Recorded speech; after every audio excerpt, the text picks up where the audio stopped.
The Haunted House by Charles Dickens. Chapter 8, The Ghost in the Corner Room. I had observed Mr. Governor growing fidgety as his turn, his spell, he called it, approached, and he now surprised us all by rising with a serious countenance and requesting permission to come aft and have speech with me before he spun his yarn. His great popularity led to a gracious concession of this indulgence, and we went out together into the hall.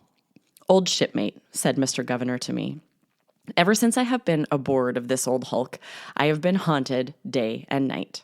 "By what, Jack?" Mr. Governor, clapping his hand on my shoulder and keeping it there, said, "By something in the likeness of a woman." "All, your old affliction. You'll never get over that, Jack, if you live to be 100. No, don't talk so, because I am very serious. All night long I have been haunted by one figure. All day the same figure has so bewildered me in the kitchen that I wonder I haven't poisoned the whole ship's company. Now there's no fancy here. Would you like to see the figure?" "I should like to see it very much." "Then here it is," said Jack. Thereupon he presented my sister, who had stolen out quietly after us. "Oh, indeed," said I.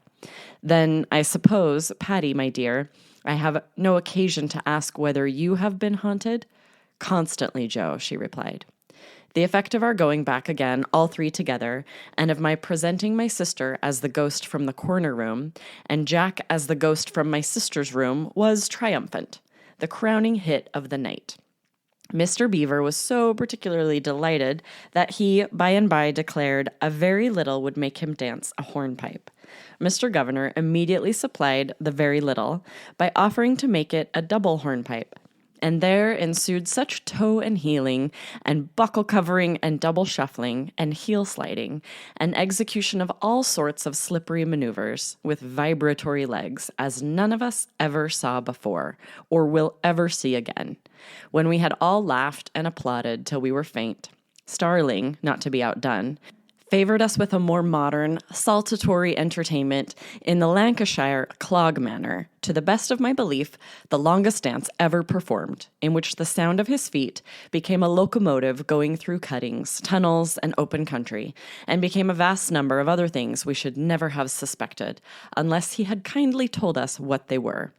It was resolved before we separated that night that our 3 months' period in the haunted house should be wound up with the marriage of my sister and Mr. Governor.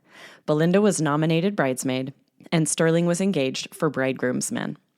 In a word, we lived our term out most happily, and were never for a moment haunted by anything more disagreeable than our own imaginations and remembrances. My cousin's wife, in her great love for her husband, and in her gratitude to him for the change her love had wrought in her, had told us, through his lips, her own story, and I am sure there was not one of us who did not like her the better for it, and respect her the more.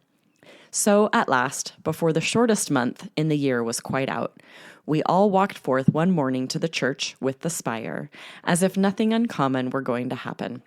And there Jack and my sister were married, as sensibly as could be. It occurs to me to mention that I observed Belinda and Alfred Starling to be rather sentimental and low on the occasion, and that they are since engaged to be married in the same church. I regard it as an excellent thing for both, and a kind of union very wholesome for the times in which we live. He wants a little poetry, and she wants a little prose, and the marriage of the two things is the happiest marriage I know for all mankind. Finally, I derived this Christmas greeting from the haunted house, which I affectionately address with all my heart to all my readers.